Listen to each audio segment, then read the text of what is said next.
Before, we have one exciting opportunity left now to talk about, which is energy-intensive industries.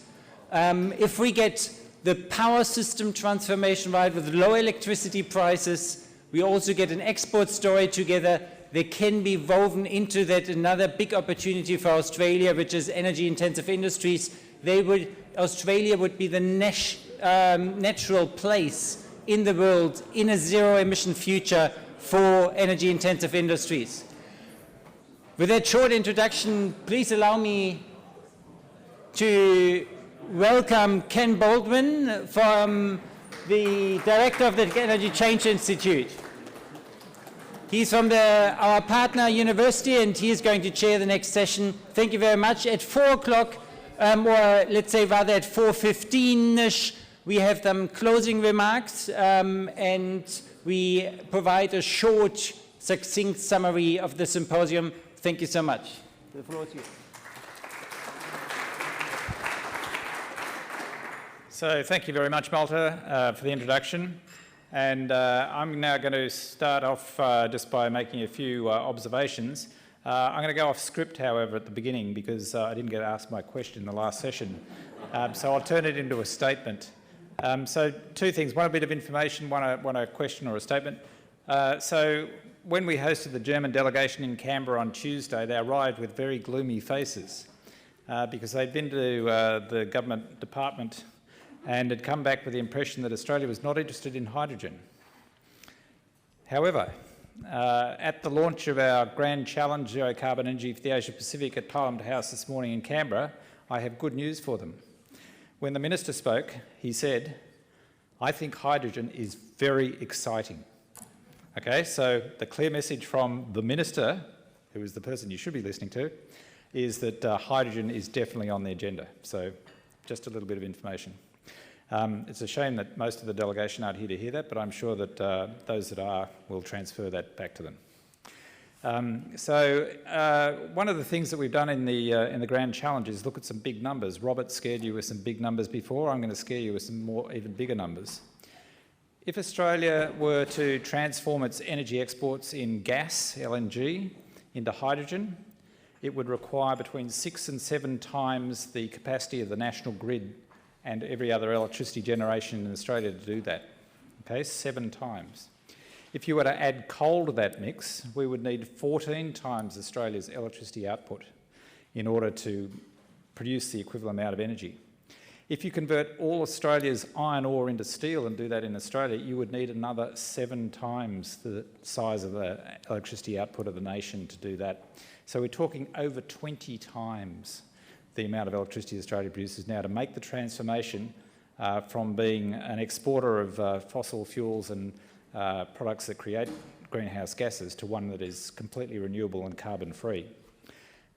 Even if we only exported 1/20th of that, 5%, that is still a rebuild of the entire national electricity system in the coming decade or so. Okay, so this is an enormous set of numbers. And my statement rather than a question is, I think there are 2 parallel stories here. There is a story obviously about supply of hydrogen to Germany. Quite clearly Germany has come to Australia this time and said, we need green hydrogen from Australia. There is a parallel to this, which is the transfer of German high technology to Australia to build, you know, not just one national electricity network, but maybe up to 20 national electricity networks. And that is real scale. So I think there are 2 narratives happening here. Okay, so that's my statement. So now we're going to nicely transition, because I mentioned green steel, into this session. And so what I'd like to do is sort of set the scene here and say that there are changing forces at play. And of course, you know, comparative advantage is key to this, and this is driven by the technology learning rate of so many different industries. We look at labour, we look at energy, look at minerals, raw materials, capital and the ecosystems around these industries. Australia lost a lot of the comparative advantage in these areas in the past, and in particular in the refining of metals. But the comparative advantage is shifting because labour is now a minimal component. The Australian mining industry is almost all automated. Renewable energy is a very low labour-intensive industry. And indeed, a lot of these heavy industries, such as steelmaking, are becoming less and less labour-intensive. So the balance is shifting back to highly skilled, very small labour forces. Energy is becoming much more affordable. Renewable energy is going to be the energy of the future, and it is going to be cheaper than conventional fossil fuel sources.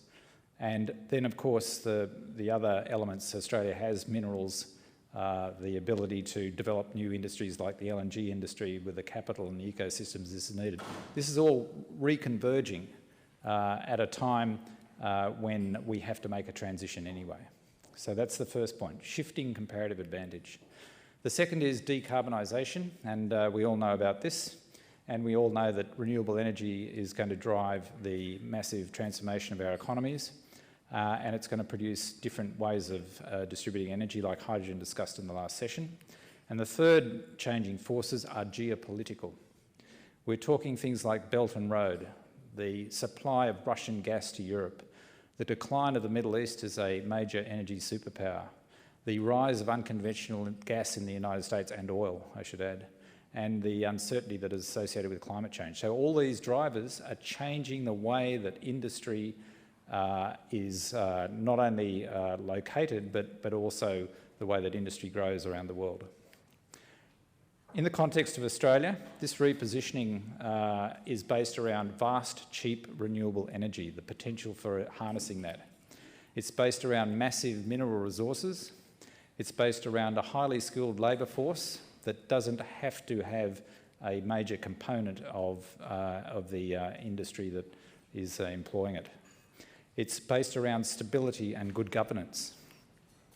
And indeed, this is the topic of our ANU Energy Change Institute Grand Challenge, Zero Carbon Energy for the Asia Pacific, which draws together all these repositioning comparative advantages of Australia into one theme. So how is this going to play out? As we know, you can have all the best intentions and apparent paper advantages in the world, but incumbency often beats innovation. So it's a question of whether sunk investments, for example, will be able to maximise their asset values, or whether indeed they'll be overtaken by new industries. And indeed, it's about whether a country can reposition its economic drivers and turn them around and reapply them in different ways. For example, it's been mentioned several times today that the LNG industry is a poster child showing how you can develop a significant export industry over a short period of time. And of course, we know that the market for that has got to be limited just because of decarbonisation. So can all the elements that made this a success perhaps be repositioned, repositioning the labour force, repositioning capital, repositioning the ability of very large project-managed operations to look at new prospects in the renewable industries and the green steel and other areas that flow from that. And then finally, there's sector coupling, which we touched on in the last session, and which will be a significant part of this session as well, where renewable energy, hydrogen production, transport, downstream industries all into play in order to create a new ecosystem based on new renewable energy. So that's kind of setting the scene. I'd now like to move to our panel of speakers. I won't ask them all to sit up on the stage yet. We'll do that during the discussion session. So I'll introduce them as we go along. And first off, we have Mark Barrington, who is CEO of Steelmaking Energy, and he's going to give his industry perspective to us in a few minutes. Thank you.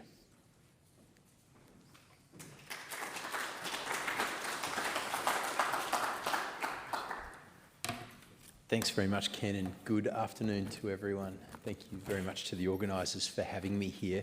Now, I'm conscious I have 7 minutes, and as a CEO, I do have a tendency to waffle on. So if there's someone there with a a time, please shake it for me. Okay, so I'm coming to you as the CEO of an energy retail business. We retail electricity to large commercial industrial customers. We develop our own in-house generation. I can talk a bit about that in a second. We also have a rooftop solar and storage installation business for residential and commercial customers.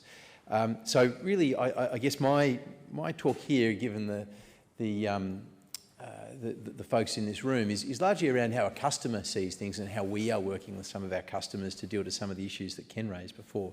So about us, our 52% shareholder is the GFG Alliance, largely Sanjeev Gupta, which is an alliance of global businesses largely focused around steel and aluminium smelting and refining. 30,000 employees, 30 countries. It's a big user of energy, and that was largely the driver to invest into our business of Steelmaking Energy. We're relatively new. Whilst the residential solar and storage business has been going since 2004, our entrance into the energy market at scale has really only been since late 2017. So, say 3 years ago, our revenue was $7 million. This year, we'll do roughly $250 million. Some of our customers, we have about 1 to 1.2 terawatt hours of customer load at the moment. Those customers at the moment are largely South Australian based. So we have the South Australian government contract, so all the energy there from schools, hospitals, all the way down to community housing. And then the South Australian Chamber of Mines and Energy ran a buying group for large industrial resources-based business, but as well as commercial customers some 18 months ago. We also have that agreement with those customers, which is a long-term agreement, and that is 8 years. That was really the first of its kind in this country, particularly where large industrials or resources-based companies got together. And I think that is indeed part of the solution. It was the catalyst that then put us out on the front foot to go and develop our own renewable energy and storage. So every CEO is going to tell you how different their company is, and I guess in many respects I'm no different. Our platform really is around openness and transparency, because what we need to do, our hedging is built by power purchase agreements that we have, long-term power purchase agreements that we have with solar facilities, 1 in Queensland and 2 in Victoria. So to work with our customers on the retail side, we need to work with them on what their load consumption is like when they particularly use energy, and how we can help them use energy when it's less advantageous for them to do so from a cost perspective. So the customers we work with, we've got a great acronym here, but many of them now are starting to wake up that sorry, that's a bit defamatory, but they're starting to take note that high energy costs, they are not, they're not just a passenger to receive them. A lot of our customers understand that they're part of the solution, and it's not just going to be driven by the customer, by the government. So they're looking at solutions like automated demand-side response. They're looking at the technologies that they're applying on their own sites to best fit in with the energy market, both now and in the future. You know, one of the biggest changes coming is the 5-minute settlement market in 2021. Customers need to work out how they can interact with that, particularly if they're using energy at scale. Many of them are also very interested in trial participation. And I mentioned to someone before at the break, in South Australia in particular, whether it's residential customers or large consumers of energy, there's actually quite there's good altruism about them around maintaining grid stability, and so what they can do to assist the grid with their own consumption needs. I understand that this topic has come up a lot over the last 2 days. In Australia, the cry against the government is about policy uncertainty or the uncertainty around the energy environment. I don't necessarily see that that's the issue. I think it's the lack of predictability. Foreign exchange markets work in uncertain times every day, but what they have is they have a reasonable framework set by central banks where they know they walk in one day that a settlement can occur at a particular time and in a particular manner. That predictability we don't really have in the Australian market. And that influences what energy price is. You may have heard that the Commonwealth has come out with a big stick platform with the view of maintaining old and largely redundant thermal generation is a way to keep prices lower. What I would contend is it's the reduction of the risk premium that investors place on the energy space currently that is the biggest bang for buck that government could achieve. So talking about what our customers want, a good example I have is a company called Rex Minerals. They're a miner currently, but they're looking at a mine expansion. We are working with them, and largely it was a great collaboration, really. They were going to market, seeking financing for their mine, their new mine creation, and the feedback out of European debt and equity markets was that South Australia is a risky place due to energy. So we've worked with them, and the work is still ongoing, as to how they can start to hedge themselves, if you like, against that energy uncertainty. So that's looking at issues like demand-side response, but also how their processes and systems that they're going to put in place can deal to the energy market as it evolves in this country. So to close, and thank you for the signs there, that's very helpful. Look, there is a need to reduce the price of electricity. I think Ken's slide really says it all. Getting energy cost is very important to industry, both resources and manufacturing in this country. There are ways to do it. It's using new technology that's been spoken of, but largely not deployed for many years. And I focus mainly on demand-side response, but certainly the work that's being done on hydrogen, I think, is also quite exciting. And this notion of delivering some policy predictability, I think, is also very important. So for us, we're not waiting for government to divine the right pathway. We're getting on, and we know a lot of customers willing and wanting to do that themselves because they see they need to be part of the solution, both for their own shareholders, their stakeholders, but largely their employees in the country. Thank you.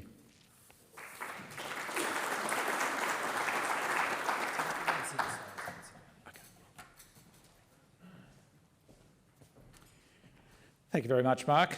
We now have Dr. Volker Hiller, who is Head of Corporate Technology at Salzgitter AG, who'll give us his perspective on the possibilities for new industry. Thank you. Thank you. Yeah, thank you very much, Ken, for the kind introduction. And it's my pleasure to be here and to give you some insight on a topic which has been frequently mentioned today. This is green hydrogen steelmaking, just how to do it and some details on the process. Where are my slides? Just...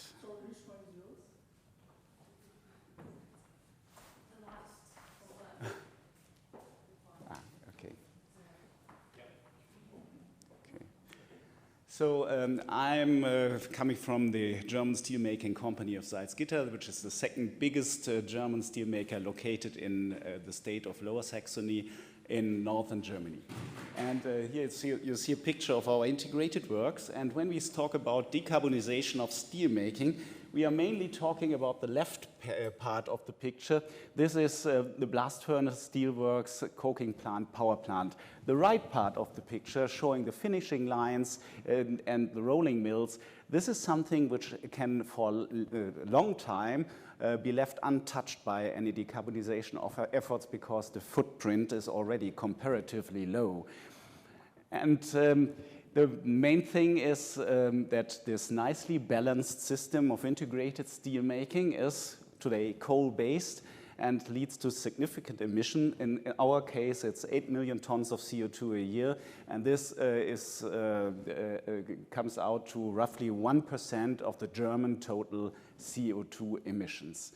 So if we want to address that, we have to go away from the carbon, as the blast furnace, which is the basis of integrated steelmaking today, is already highly optimized and has no further potential of CO2 emission reduction. So if you talk about hydrogen in steelmaking, you have to shift the type of reactor which you use to remove the oxygen from the iron ore, which is the basic process of steelmaking. And luckily, there are some industrial scale reactors available for doing so. This is the so-called direct reduction technology, which is normally based, where it does exist, based on the use of natural gas.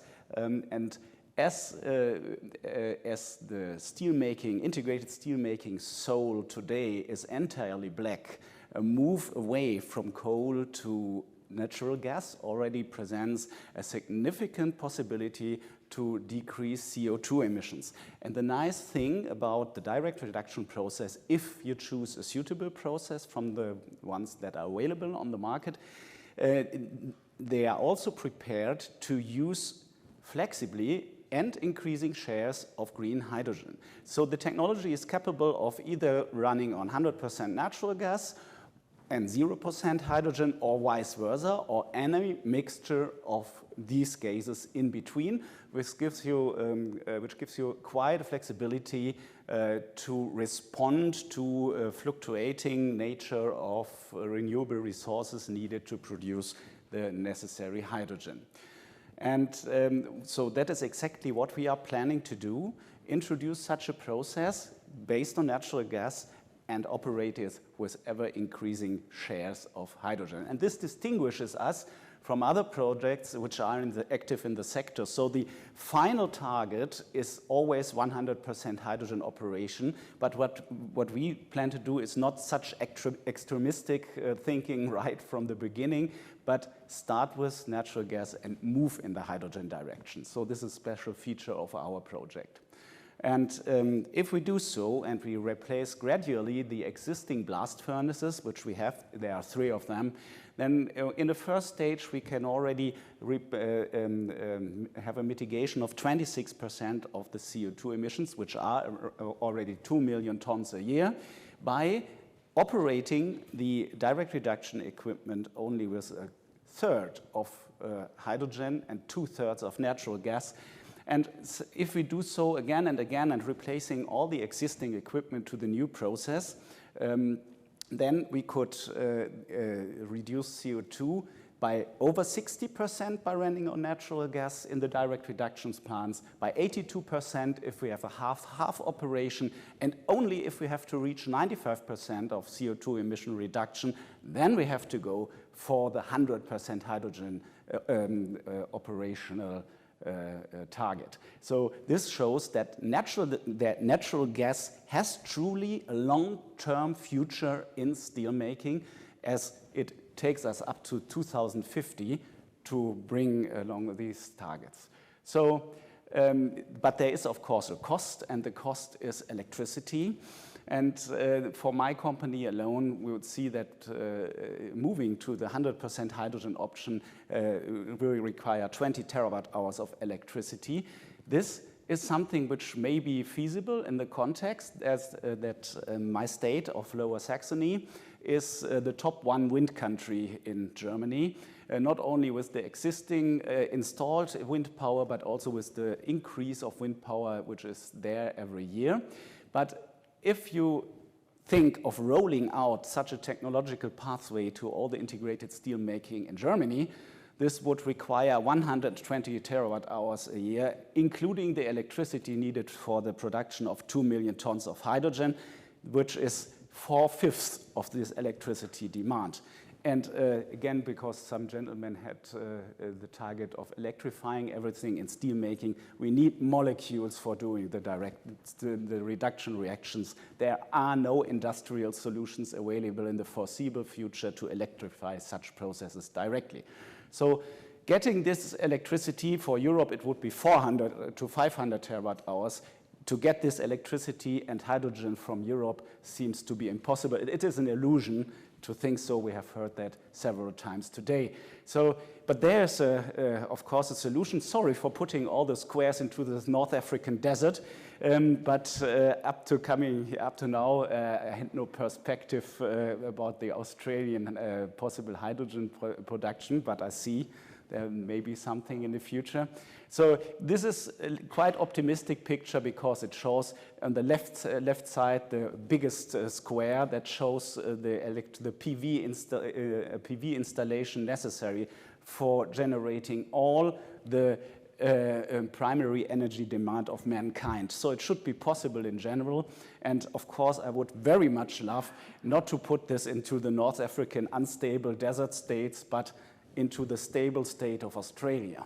And I think in the context of our future collaboration, this is quite in perspective. So I thank you very much, and yeah, bye.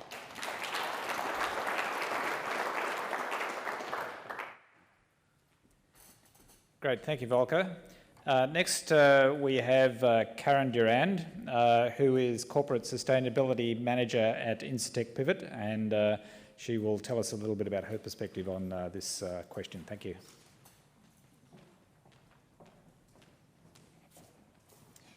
Well, thank you for the opportunity. Here today also to bring a perspective of a hydrogen using process or manufacturing industry. And I've included the title hydrogen-based industries to transition, because hydrogen is also an industry already in Australia, but it's not about energy. We heard today from Professor Mattis about ramping up new industries as being the most difficult thing to do, and also from Herr Losch for need for zero coal liquid fuels. So of course we've been talking about hydrogen. So the first question I'd like to ask is, does anyone here think that an export hydrogen industry would skip stage 2? And we spoke briefly about it. We have demonstration scale electrolysis plants. We heard today we have a 40 megawatt plant in Port Adelaide. Then we have the export scale we're looking to produce in a hydrogen strategy of a gigawatt or 1,000 megawatts more. How do we get from this current state to the future state? So to get there, stage 2, it requires investment. It requires a market that provides acceptable returns for the investment. And of course, it requires logistics for transport and storage. So is there a market now that would provide acceptable returns at industrial scale? And Alison Reeves asked this question earlier. So IPL, my company, hydrogen is not just about energy. We use the Haber-Bosch process to make hydrogen, which means we use a steam methane reforming process, which is a German process. Thank you, Germany. Or I wouldn't have a job today. So hydrogen, of course, is used as a feedstock to make ammonia. And ammonia is the only carrier molecule we have for delivery of nitrogen to plants. So the Haber-Bosch uses gas for us, as in the steel industry previously. The only way for us to reduce our carbon emissions is to use something such as solar hydrogen. So in Australia, the economy, the hydrogen economy, is not just about energy. I just have a diagram there. We take the very simple, I'm not an engineer, I'm a climate scientist, a geoscientist. We strip the hydrogen, of course, off a carbon molecule, join it with nitrogen from the air, which we have an awful lot of, it's 78% of the air that we breathe, and we get the ammonia, but that's with a carbon attached. If we move to solar, then we use water. We take hydrogen from the air, but we're only releasing oxygen, which we would also use for burning. So very, very briefly, in the Australian economy now, hydrogen and the hydrogen industry is about food security and the agriculture industry. So as we know, a third of the world is fed from the increased yields from artificial fertilisers. And in a climate changed world, we're going to need even more food yield in order to meet the demands of the population for food. And even more intensive ag. We have developed 2 products that are low volatilisation, green urea and NTEC, which reduce the amount of nitrous oxide that comes from using fertilisers. And the biggest uptake of that, because it also reduces leaching, is in the sugarcane farmers near the reef, who are keen to reduce their impact. In the Australian economy, hydrogen is also about resource extraction and the mining industry. So we have the agriculture industry and we have the mining industry. We use hydrogen to make ammonium nitrate for resource extraction, And we're going to need that in a future impacted by climate change as well, for quarry and construction to rebuild as the physical impacts of climate change increase, and to continue to extract minerals. And we've also developed high efficiency explosives that reduce energy use and greenhouse gas emissions by matching the density of the gas to the geological structure in the borehole. But we're very, very interested, of course, in reducing our own footprint. So in the Australian economy, hydrogen is therefore also about manufacturing. Australian manufacturers currently use, well, it's nearly 500,000 tonnes of hydrogen annually. Most of that is to make ammonia, and that existing domestic market is larger than the target 2030 Japanese market for hydrogen. At present, all of that hydrogen is made from SMR, steam methane reforming.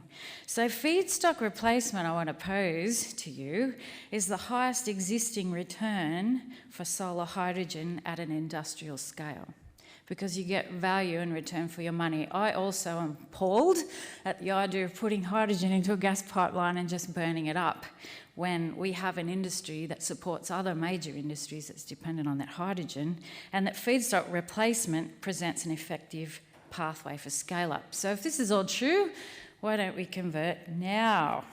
Well, costs need to come down. We are a publicly listed company that demands shareholder returns. But you can see, if we buy solar hydrogen through a PPR, power purchase agreement, we make hydrogen at about $3 a gigajoule. So the hydrogen cost is on this axis, and this axis is the price of natural gas.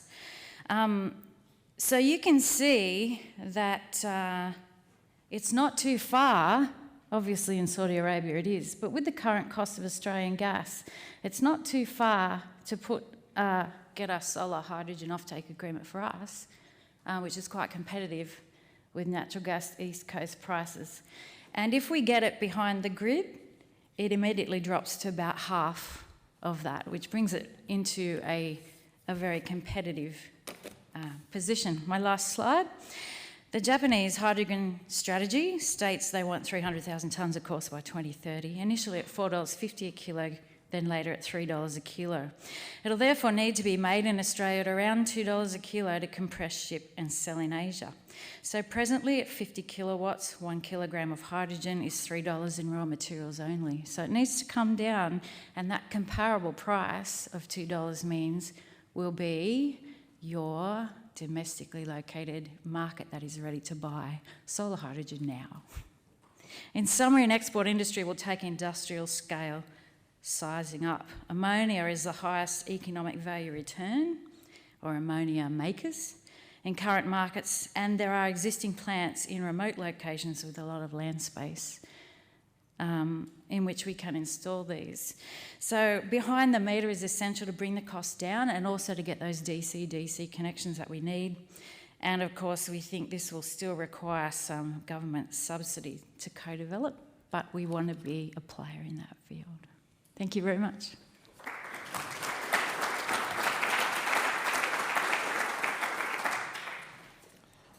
Thank you, Karen.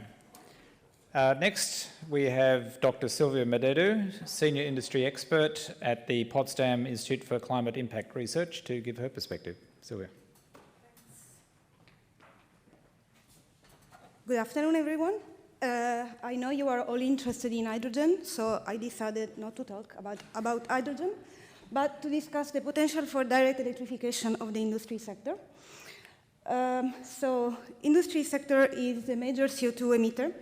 It produces around 12 billion tons of CO2 when we include indirect emissions, so emissions that are generated to produce electricity that is then consumed for the manufacturing processes.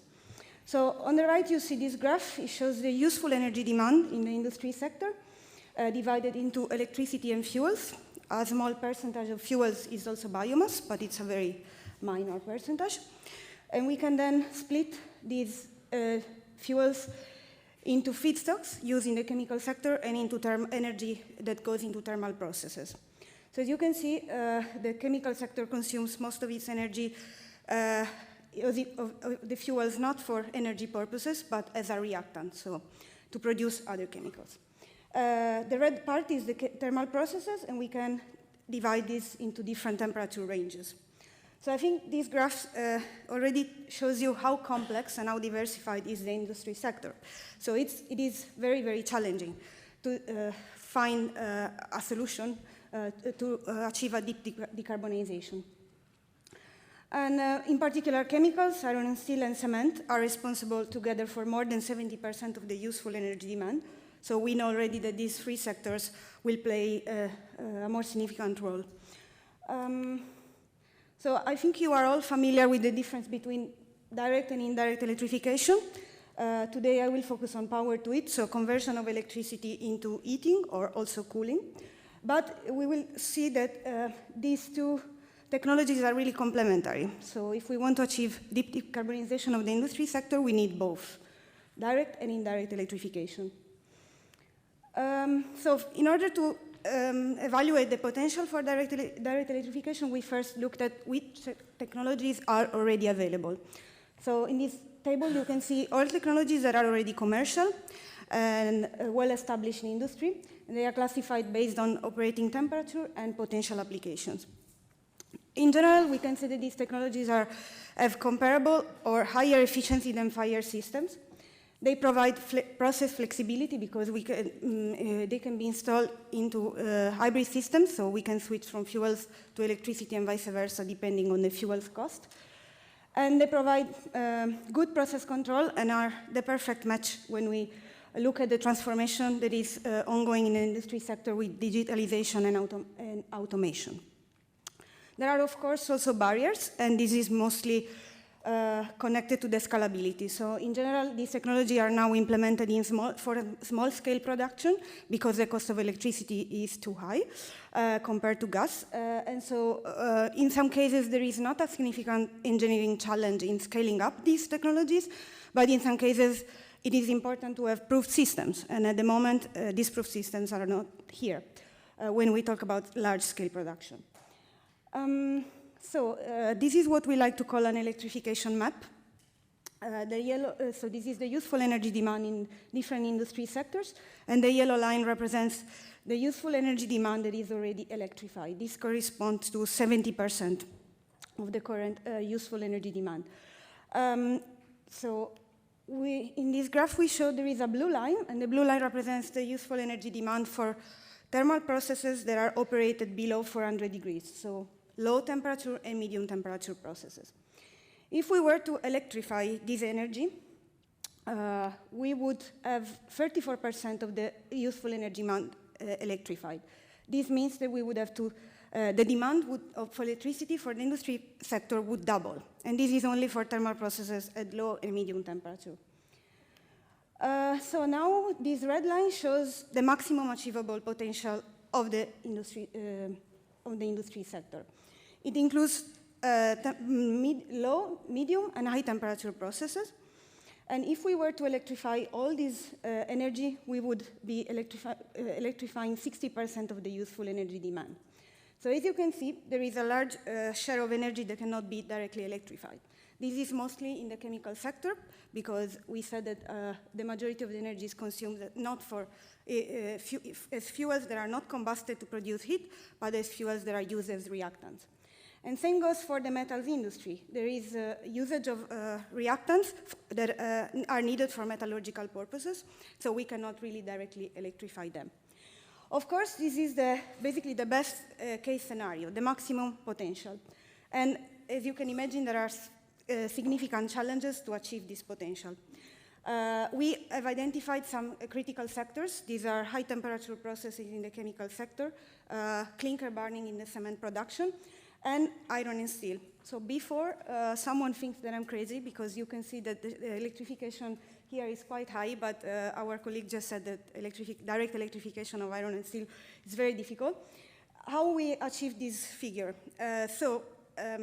Coke ovens and blast furnaces, to directly electrify these processes doesn't really make sense, because the emissions come from burning coal and burning coke. So even if we electrify these processes, we are not actually really contributing to the decarbonization of the iron and steel. So what we did is we tried to think of what would happen if we substitute primary steel with secondary steel, which is produced with electric arc furnaces, given that we have enough scrap to melt in these electric arc furnaces. Of course, there is a high uncertainty in this assumption because we don't have enough scrap to offset the steel production. So the conclusion of this is that basically, in order to electrify steel, we will need hydrogen, because hydrogen can be used as a reactant and can be used to reduce iron. And so in conclusion, I would like to say that to decarbonize industry and achieve really deep decarbonization, we need several solutions. There is not one univocal solution that will solve the issue. Direct electrification has huge potential, especially for medium and low temperature processes. But indirect electrification will also play an important role. So, yeah.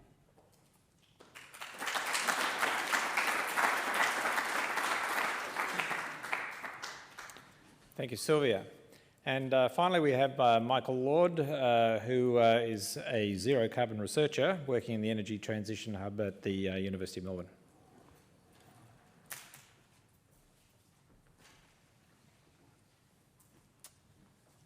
Thanks, Ken.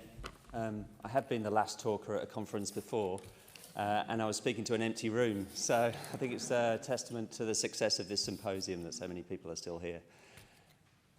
So a few years ago, when I started looking at how to decarbonise manufacturing, I was amazed at how little I found.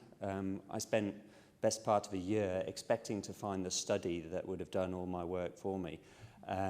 So I think Sylvia deserves recognition for the work that she's done, because you might not realise how rare it is to do a study which both looks holistically at the whole of manufacturing, but works out each process, paper, metals, glass, etc., how they can be decarbonised. And the other interesting thing about Sylvia's report is that she says that direct electrification can be, with power-driven renewable energy, can be used to decarbonise 90% of the heat in manufacturing. And far from hampering industry, this would bring all sorts of benefits, such as energy efficiency, faster speed, better control over the processes, better complementarity with Industry 4.0. So I think that the electrification of manufacturing can be the big driver of productivity in the industrial sector in the 21st century, in a similar way to shifting from wind and water power in industrialised countries in the 19th century to coal and steam was the big driver of productivity then. But of course it is going to require a lot of electricity and a lot of renewable electricity, and that's why it's an opportunity for Australia, as we've heard several times today. So I think we all accept that the cost of renewable energy is plummeting. It's a fantastic success story. But just as important in the Australian context is the amount of renewable energy that we can produce. So we've heard 200% targets, 300% targets. A 300% target would only take up an area roughly the size of Greater Melbourne. So that's certainly doable within Australia. And one of the smartest things to do with that is to use the energy to create energy-intensive exports. I agree with the two previous speakers that foremost amongst those should be steel and ammonia. I'm not fully on board with the hydrogen export bus or ship or whatever it is that I'll be waving most of you off, I think, because most people here are. But whether we agree with that or not, there are certainly lots of other things we can do with our excess renewable energy. And before I say the particular product that I've been looking at that we could do, I just want to talk about who's going to buy these low emission goods. I believe there's a coming market. We heard earlier in the day someone mentioned green value chains. This is what I think is coming. We've become accustomed to hearing large global companies announce their emissions reductions targets. But what is often missed, I think, in that is that now it's normal for those emissions reductions targets to include their supply chain, so the materials that they're using. So IKEA, for example, plans by 2030 the average product sold in an IKEA shop to have 70% lower embodied emissions. The world's two biggest car manufacturers, Toyota and Volkswagen, plan to be producing carbon-neutral cars by mid-century.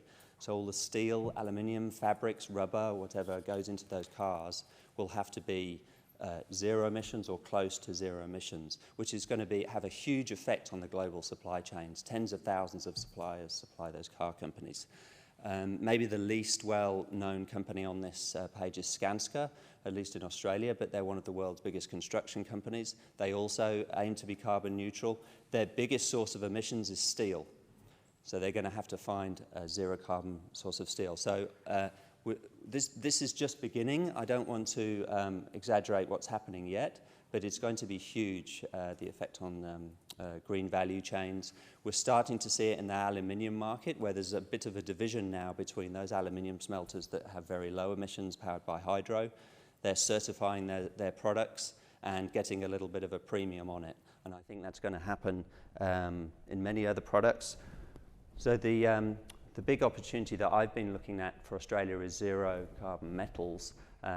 Ross Garneau started off the day talking about this opportunity. Australia is one of the biggest miners of metal ores. Thanks. By and large, we don't refine those ores into metal. We do a little bit, but we could be doing so much more of it. We're actually seeing some projects like this start. So Sun Metals is a zinc work in Queensland. They're now getting 1/3 of their energy from a solar farm that they built, and they have adapted their process to have a greater output during the middle of the day when the solar's working. Infrabuild, which is probably better known as Liberty One Steel, but just changed its name a couple of weeks ago, plan to build 1 gigawatt of solar plus storage to power their steel works and also their electric arc furnaces. So their electric arc furnaces will be producing close to zero emission steel when they achieve that. And Element 25 is a new project startup planning to mine and then produce high purity manganese metal used in batteries amongst other things, and they're looking at using up to 90% renewable energy. So we're seeing the green shoots of zero carbon metals. We could go a lot further. Australia is a big producer of alumina. There's a project with CSIRO and the University of Adelaide looking at concentrated solar for replacing half of the gas used in alumina. And then the next stage after alumina is aluminium. Sometimes people say renewable energy can't power an aluminium smelter because they're just too big. But it's just really a subset of the broader problem or the broader challenge of going to 100% renewable energy. And once we convert something like an aluminium smelter to renewable energy, it can also play a huge role in demand response and actually be used to bolster the grid. And of course, green steel, massive opportunity. If we converted just 18% of the iron ore we already export into steel, that would double the value of that iron because steel is so much more valuable than iron ore. And the list goes on with the metals we could do. So it's great that we've got a national hydrogen strategy. I think we should also have a national zero carbon metal strategy, and they should both be part of a broader zero carbon industry strategy. Thank you.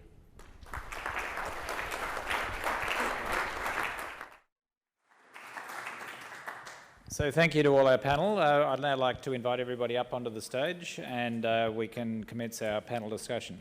Thank you.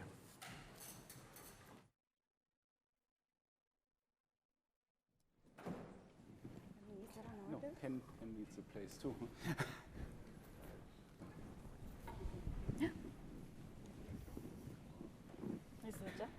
Oh, there's two. Thank you.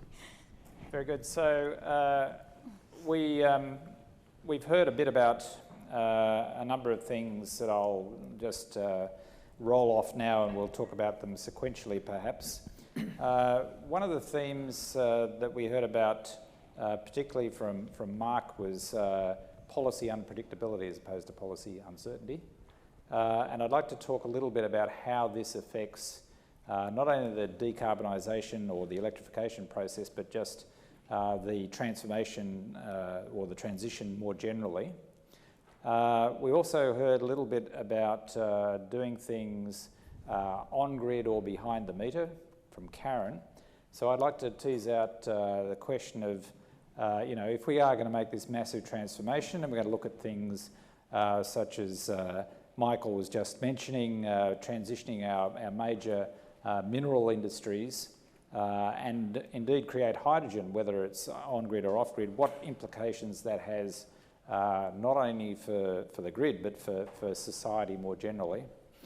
And then finally, the question I'd like to tease out, and we could have maybe a bit of audience participation then, is if it's true, as Sylvia suggests, that we are not going to be able to do everything by electrification, then how are we going to decarbonise that remaining percentage of industry which is totally reliant on feedstocks in particular, but on very, very high temperature processing, et cetera, et cetera. So those are sort of three elements I'd like to tease out. And so let's maybe start with the first one that I mentioned. So we, of course, you know, have seen the implications of government policy uncertainty in the electricity sector in Australia over at least a decade. We all bear the bruises and the scars of that. But one of the things I think that has been talked about a lot but not really examined in detail is how this affects the cost of finance. Okay, so it's all very well to say that policy uncertainty or policy unpredictability, in Mark's words, means that you know, you have a much harder task of being able to plan into the future, et cetera, et cetera. But really, the effect of this is that the risk associated with not being able to rely on a government having a particular policy long term means that this risk, higher risk, is reflected in a higher cost of finance when these projects go out to market. And I would contrast this with Germany. So Germany has, if anything, a programmatic policy environment where you know very much in advance what is going to happen. The feed-in tariff is a perfect example of that. And there are other examples as well. And I'd like to contrast the Australian situation with the situation in Germany and just see from the panel's perspective whether this has made a difference on the ability of industry to make this transition, simply because of the high risk and the high cost of finance. I'm very interested to hear Volker's perspective. Maybe you could kick off and then we can have the panel follow. Yeah, thank you, Ken. The thing about the transition of my industry, steel industry, is not only the capital cost for investment into the needed new equipment, but especially the OPEX increase, which we face by a transition from coal to natural gas, electricity, hydrogen, and so on. Michael has presented one solution to that, and this is especially the sustainability goals of big companies like car manufacturers. We feel that very much, that this is an opportunity to really create a market for green steel in this context. Probably you know that in Europe, car manufacturers face a penalty for not reaching their CO2 emission targets fleet-wise.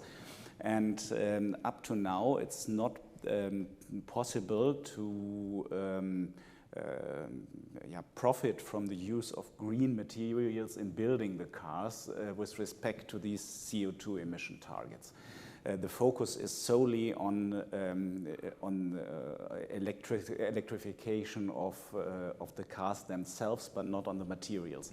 So if we were available to give the possibility, political-wise, to give green materials a value in this context, this would be a nice step forward for us to consider really going into this direction.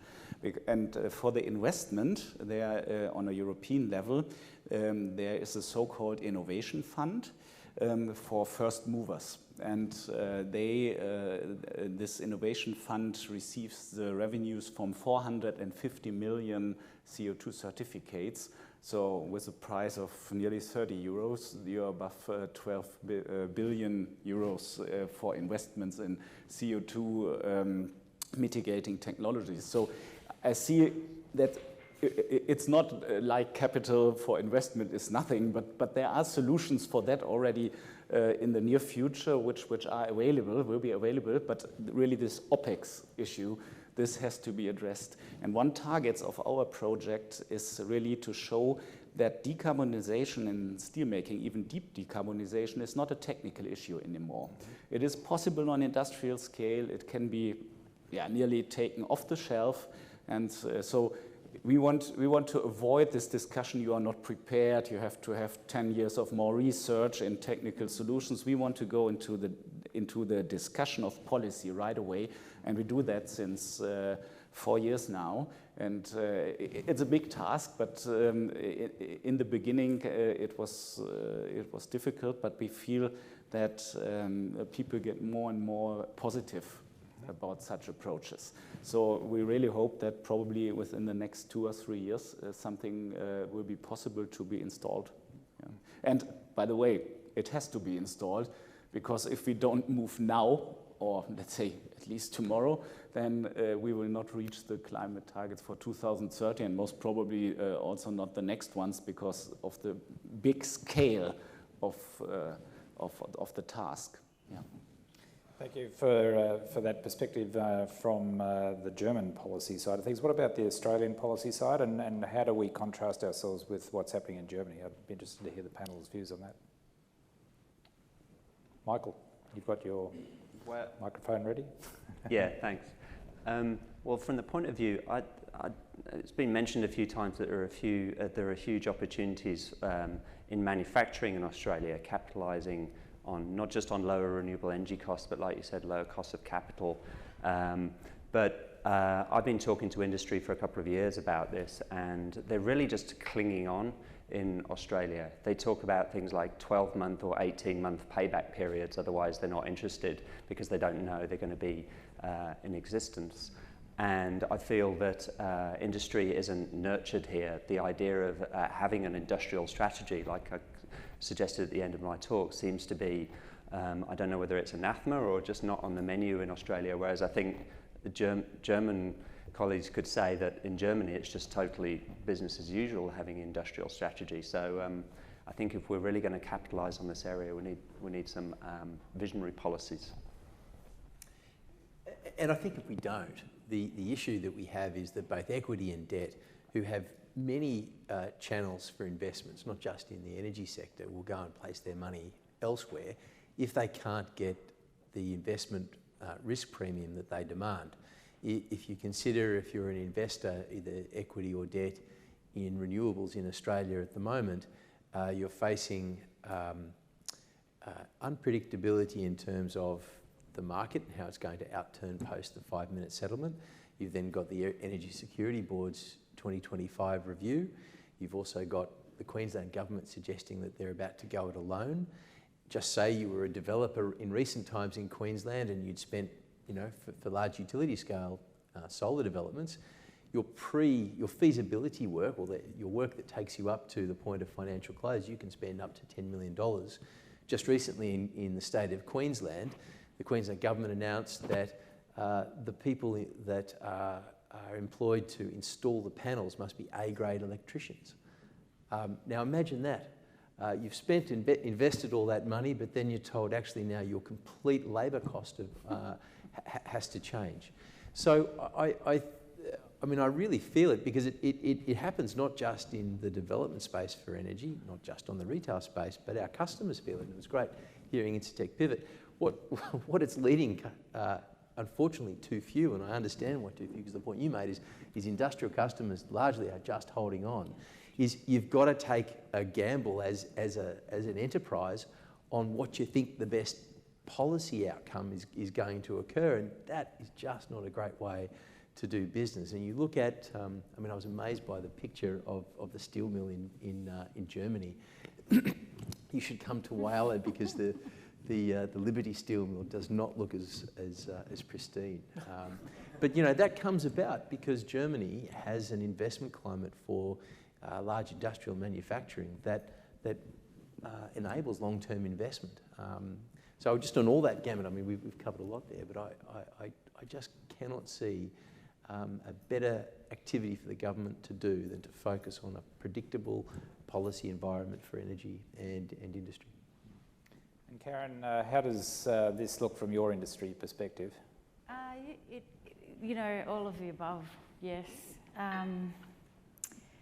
I think the style of the Australian government is to manage the economy rather than to manage industry or energy.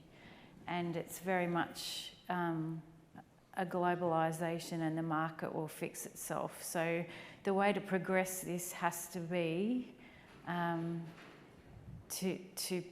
to make it look like everyone's going to make a lot of money. And I guess that's why the government's so excited about a solar export industry, basically, or exporting solar as hydrogen or some type of hydrogen carrier, and that they are waiting for business to take the lead and for sort of investment in that potential opportunity to take the lead on it. That's what they're waiting for. It's true that industry is just hanging on, and there is a carbon price in Australia now. A lot of people aren't aware of that. It has bitten a few industries. There's no protection in this current carbon price for emissions-intensive trade-exposed industries. So in the same way that the price is not an issue, but the price that our competitors aren't paying is an issue. And then, of course, the price of energy. So yes, manufacturers are very much just hanging on. Indeed, and you make a very good point about every major company running its own internal price on carbon in order to be able to provide some element of planning and certainty going forward, even if the government doesn't want to do that itself. That's true. So, but we do see our major customers in mining, quarry and construction, and to a lesser degree agriculture. Agriculture is a big player in the carbon market and sort of sequestering carbon to make money. But we have our investors asking for it, and we have our customers asking for low carbon technology. You would have seen BHP announce recently its efforts to reduce its customers' emissions, and we're looking at explosives that reduce our customers' emissions. So the federal government is leaving it to industry to try to manage. Yeah. So we've got to make it cost competitive somehow. Yep. So this actually segues a little bit into the next question, which is, if you want predictability, one way of doing that is just simply having your own energy source, or getting a PPA, doing it off-grid, getting around all the regulatory issues, and just simply going behind the meter. So Karen, you raised this prospect, and I'd like to talk about that a little bit now. I mean, Australia has great opportunity in that area, right? Because a lot of the renewable resource is nowhere near the grid. We have opportunities for storage off-grid as well, with off-river pumped hydro and batteries. So, you know, this is a real prospect. Germany is a bit different, I suspect. You know, you've got a very well interconnected system. Would you want to go off-grid necessarily? Well, maybe, maybe not. But I think in Australia this is an interesting idea. So Karen, maybe you could lead off on this and see where we go. And this again, in Australia, it just comes purely to cost. 2 of our 3 ammonia plants are not grid connected. We run our own gas-fired power plants. That's because they're remotely located. I wish I had included in my slide one of our sites. You can go right back on Google Earth, and our site becomes a dot, and there is literally just nothing around it except cattle and a few trees. So it's about cost. It's cheaper to make our own electricity, and we run our plants 24/7. So there are storage issues there to be off-grid with solar. But there's pumped hydro and coal mines happening, there's wind. So yeah, it comes to cost again. Other contributions? I was going to say, Ken, you sound very much like my chairman, Sanjeev Gupta, who had a similar thing. And he's looking at pure green steel, real green steel, and saying, why can't I just build 2,000 megawatts of solar behind the meter with a couple of electric arc furnaces? That's a hard response to give to a billionaire, but particularly one like him. I think the issue is particularly in these types of conversations, the technology might be there, but it might be just beyond the first horizon. To an unfortunate extent, I need to live in sort of the now world, and certainly for the next 5 years, the price of storage, whether it's battery, pumped hydro storage, it just isn't there to firm the renewables. We do talk about renewables, and they can be built cheaper than new thermal power stations. That is true, but the price and cost to firm them does make it tick up a little bit. And then you look at technologies like pumped hydro storage, it just really isn't there yet. And you know, in this country, we really don't have a subsidy regime in place. The press and some folks in Parliament will tell you that, you know, renewables are subsidised. Directly at the moment, I can tell you they're not subsidised. There's no financial model now for a project finance wind or solar asset that will get up, that will where a bank will allow any valuation to RECs, the renewable energy certificates that come off it, or even, for that matter, a price on carbon. As you know, AEMO actually took the price of carbon out of their modelling just recently, in the last final gasp of maybe give up, I don't know.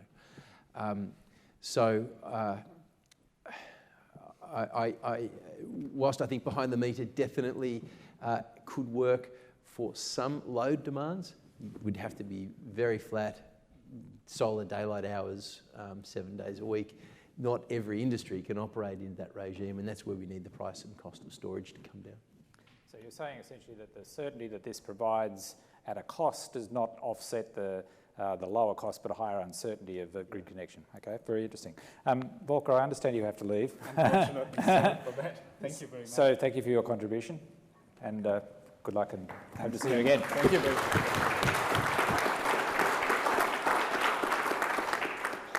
Yes?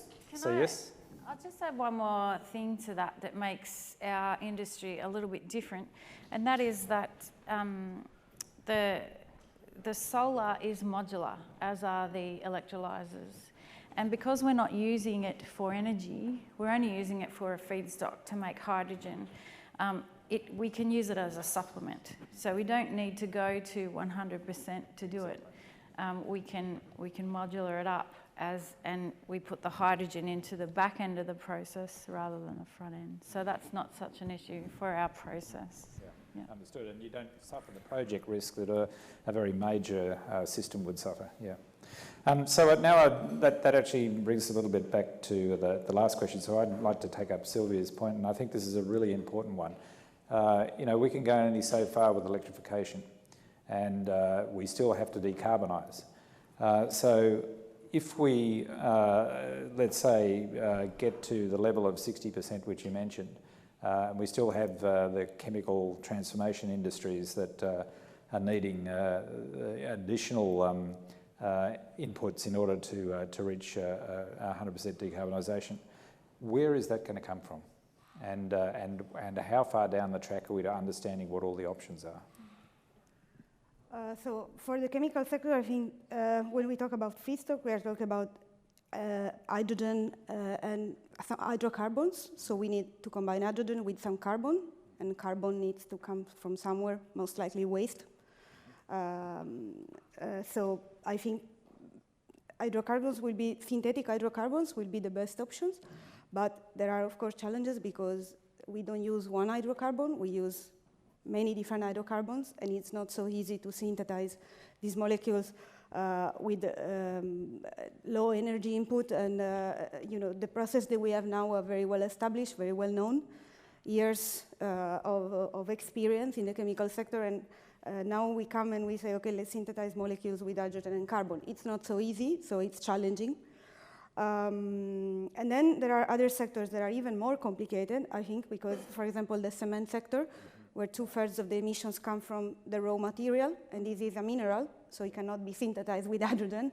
And I actually think that cement is always like thrown in the mix of the key sectors, but no one is ever mentioning a potential solution. And in fact, I think that it's the industry sector where there is more confusion about where to go. First, they mention CCS, but the industry doesn't like CCS. Then there is the option of electrification, but we have this clinker burning process that is very high temperature, but it's not even the temperature. The problem is the scale of production. So concrete is the second most consumed product after water. So you can imagine that scaling up electric wrinkle burning, it's very challenging. But then it comes again to the materials, and no one has, researchers from the material science have proposed solutions, but these solutions are very complicated because they imply understanding of the chemicals of the materials, and this is sometimes very isolated to the specialists of the sector, right? So you have researchers that are proposing alternative materials, you have someone else who is proposing CCS. It's confusing, and I think that there is not a pathway, a clear pathway, whereas in iron and steel we have hydrogen, in the chemical sector we have synthetic fuels, we have also direct electrification for steam. Let's not forget the chemical sector consumes huge amount of steams that can be produced via direct electrification.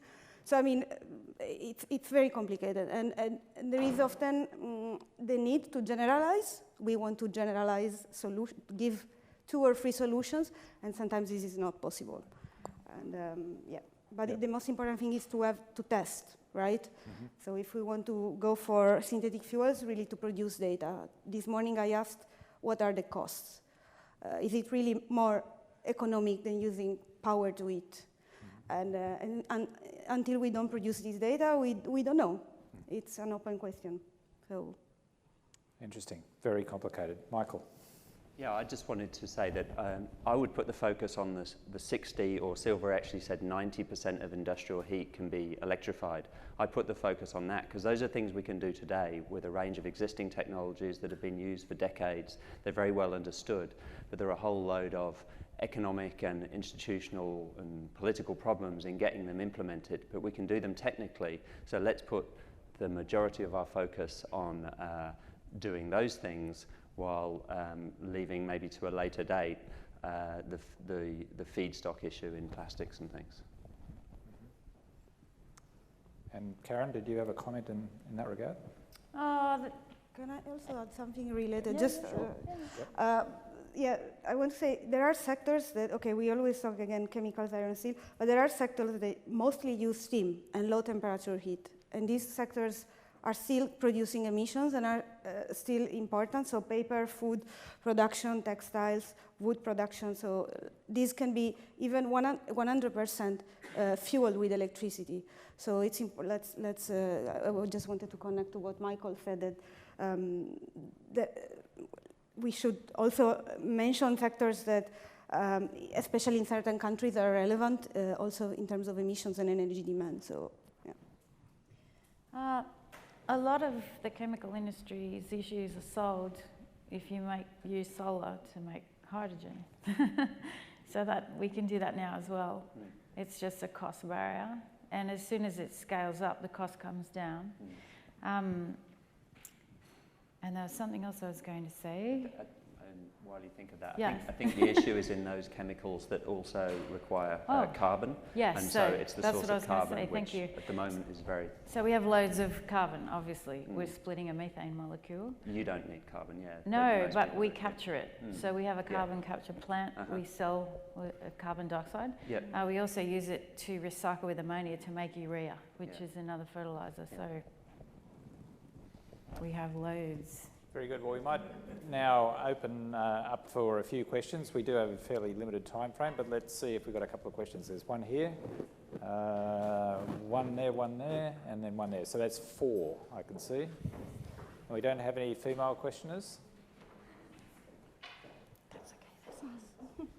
Hi, it's John Poon from Jacobs. I kind of listened to this discussion at the end, and I didn't hear the earlier speakers at all, but I'm kind of surprised.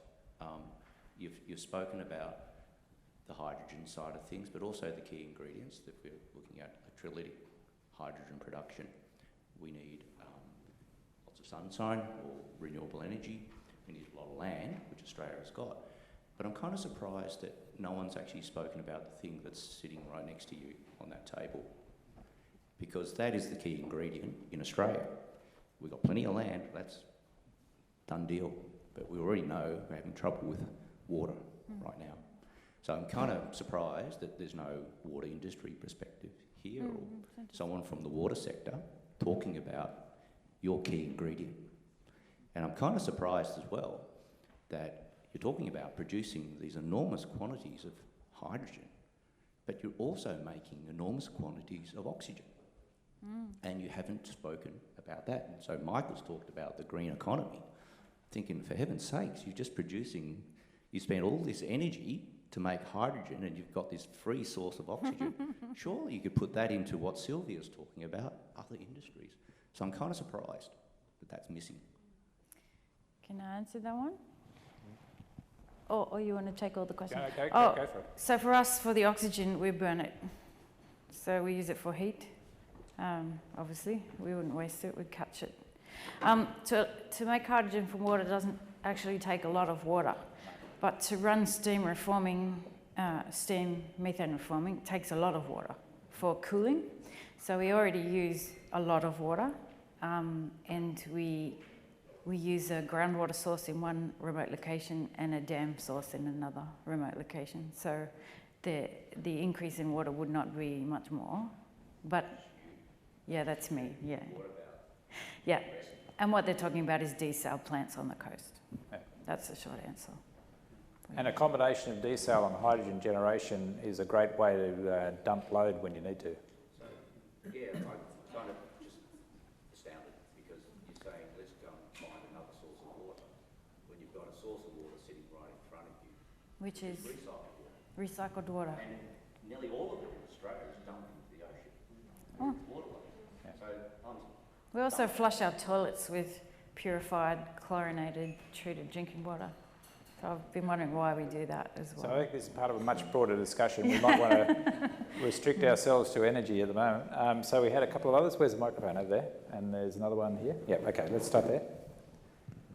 Yeah, thanks. I just had a question about the transition process, because I guess we've talked a lot about the end point and the opportunities, but just as an example, in Victoria, we've got a aluminium smelter down in Portland, 500 megawatts, employs 500 odd people. That's, its future is very uncertain, and I'm sort of like, from my perspective, it would be a pretty tragic loss for that to disappear. At the same time, we're talking about, having an emissions being a superpower like that. Those two things are in sort of almost direct opposition. So I'd be interested to hear the panel's perspective on that particular challenge. I might have a go at that. The aluminium smelter is a good place to start because it's already electrified, so you don't have to make any process changes with the aluminium smelter. And also, as Karen was saying, you don't have to go 100% renewable. You can just add renewable energy, as it makes more and more financial sense. And an aluminium smelter operating at its full capacity of flexibility, as I mentioned very briefly in my talk, is a huge boon to the grid because it basically operates like a reverse battery. If you can turn an aluminium smelter down at a moment's notice by 20%, which there is technology available that allows you to do that, it's been used in Germany, then that's a huge benefit both to the smelter in making extra money, but also the rest of us in reducing prices. So that's definitely one way of getting it started. And the other way is, as I said, there's a whole load of electrical heating technologies that are ready to go. Sylvia mentioned heat pumps. They can be added in a modular way into any factory that needs steam. You don't need to convert the whole plant straight away. And it's the same with other technologies like infrared and induction and things like that. So there's a whole host of ways that we can get started, but I do think it needs a bit of a government push for the reasons we said earlier, that industry, Australian manufacturing doesn't feel very confident in the long-term future at the moment. So let's just get the two questions from here, and we'll answer both of them in one go. More of a couple of comments, really, but you're talking about availability of capital and so on. In a world where German bond yields are negative, there's no shortage of capital, and we shouldn't be thinking that the world's future is dependent on private investors making a big profit. Governments should be directly investing in the transition, and they can afford to, and they can easily do it. So we've got to get away from thinking that we should be making a lot of money for private investors and our future depending on that. In relation to the Queensland electricians, the A-grade electricians, that was of course overturned, so those regulations were overturned. But the reason that came about, those regulations, is because the jobs in renewables are not very good jobs and the pay is not very good. And until the renewable energy industry starts to improve labour standards, those sorts of things will happen. And the problem is, I think that renewables are being procured at too low a rate these days. It's actually hard to make a profit out of renewables these days, and the profit's being extracted out of workers. Okay. So my question is more directed to Corinne. I must tell you that I'm a big fan of ammonia. I do think it's the holy grail of chemicals. We've got a growing population and we've got two needs in the world. That's energy and food. And ammonia is going to serve both those needs going forward, I think. But to really get that started off for Australia around the ammonia front, is Incitec Pivot potentially looking at moving their production to areas like in South Australia, where there's an enormous amount of wheat farming, there's a need for urea, there's a vast renewable resource in wind and solar, and by having the production of the ammonia where there's the demand for it, is that not an opportunity for Incitec Pivot to maybe... We just built a small ammonia plant in Waggaman, Louisiana, because the gas there is very cheap. It was going to be built in Australia, but it wasn't. And that small plant cost $850 million. So moving a plant... But how about small plants like Proton Ventures? They're talking about these small modular plants that can scale up. We need to make 500 tonnes a day, yeah. So we need to scale it up where it is, and it needs to be under pressure and co-located. Yeah. All right, well, we're being given the wind up here, so I'd like you to all join with me in thanking the panel once more. Thank you.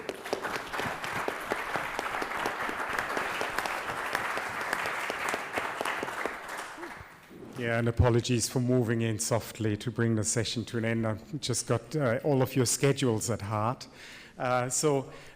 Just to say, look, it's just been wonderful to have such a great group of people from both countries in the room for 2 days of intensive discussion. You've all seen the buzz last night. They had to kick us out because, no one wanted to leave.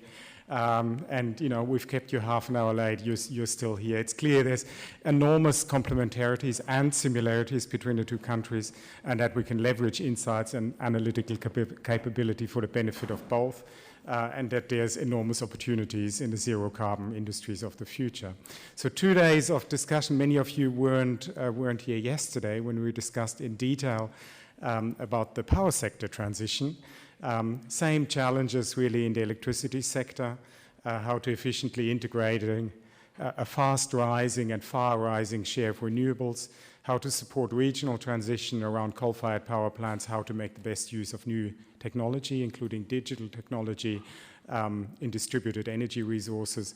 The approaches taken in policy and regulation in markets are different and often differ for good reason, and yet there's enormous opportunity to learn from each other about experimentation and best design of markets and regulation. So today, I won't make an attempt at summarizing. You've heard it all, many deep insights about the long-term future that may await us. In a word, massive opportunity for this continent to contribute to global decarbonization of energy systems, and to make a buck doing so. Enormous opportunity in doing that, and so that's the kind of win-win, I think, that everyone's looking for at the end of the day. So complementarities bilaterally, of course, as well, right? Germany will be looking, we've heard this several times, they will be looking to import carbon-free fuels, and Australia has the natural advantage in producing those carbon-free fuels, but not only the natural advantage, as we heard this morning, I think it was, from our colleagues, from BDI and Arcatech goes beyond that. It goes to shared features such as, a democratic framework and a stable institutional and market framework as the underpinning of a really long-term, reliable relationship on carbon-free energy. So that's all from me. The thanks will come from the chiefs of the symposium, but I won't leave before saying a really heartfelt thank you to our friends and colleagues at University of Melbourne for putting this on. Tremendous effort and super well done. Thank you very much.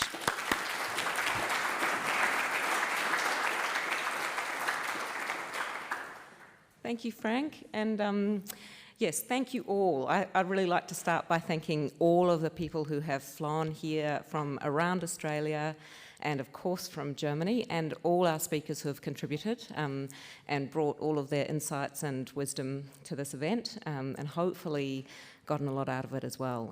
It's been fantastic to have an opportunity to host you here. And, of course, we want to thank again the ministries who have co-hosted this.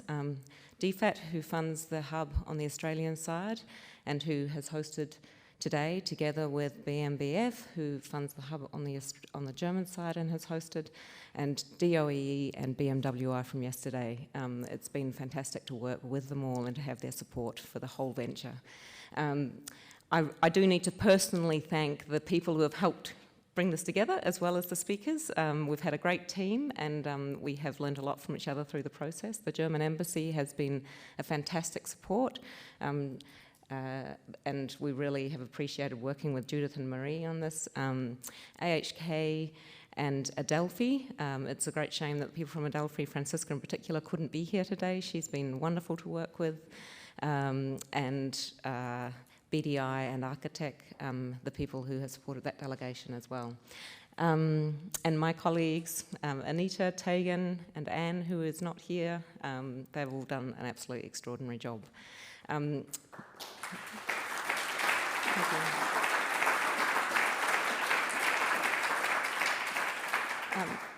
you. One other thing I suppose I'd like to leave you with is that the hub is a continuing German-Australian collaborative initiative.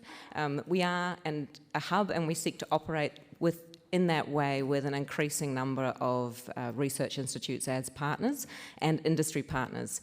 And we are building those relationships all the time and looking to continue to do that and explore research opportunities, both where there's an important contribution to the public debate and the broadening of knowledge and progressing of both pilots and commercial scale demonstration issues through research. So we welcome continuing to build our network, and hopefully for me, it's been a great opportunity to do that. So please do step forward if you're keen to keep working with us. We are very keen to keep working with people here. It's been a wonderful group of people in the room. So thank you all. Okay.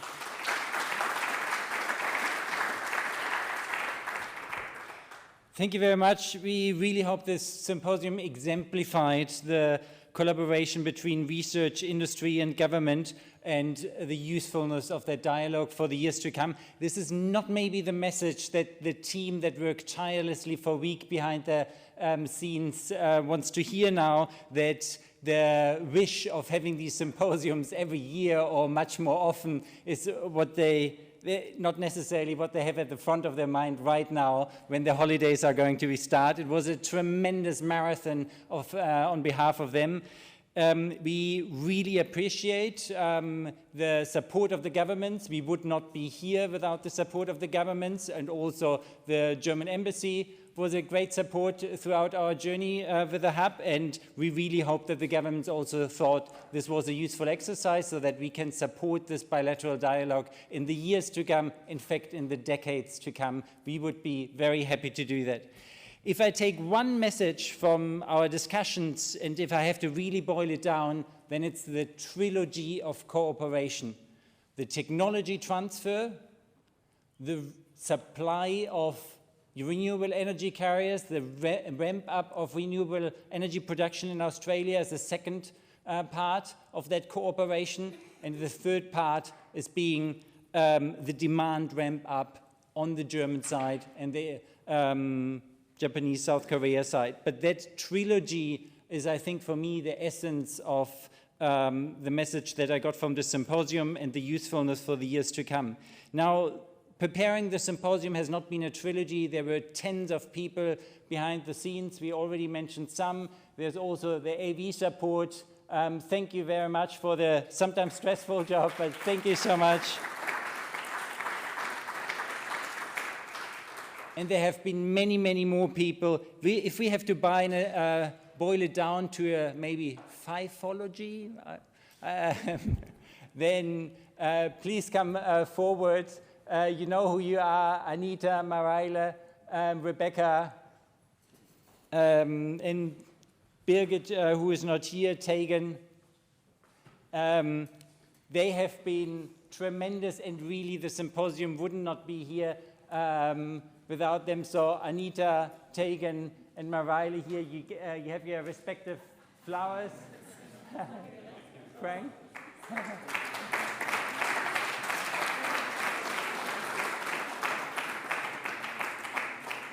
And if I have to single out one person that really had all the symposium on her shoulders for months and months, then we all have to be very grateful and thankful to Rebecca, who, with the support of the amazing team, really pulled it all together. We co-directors of the Energy Transition Hub are not to be thanked at all. It is all Rebecca together with the team. So thank you.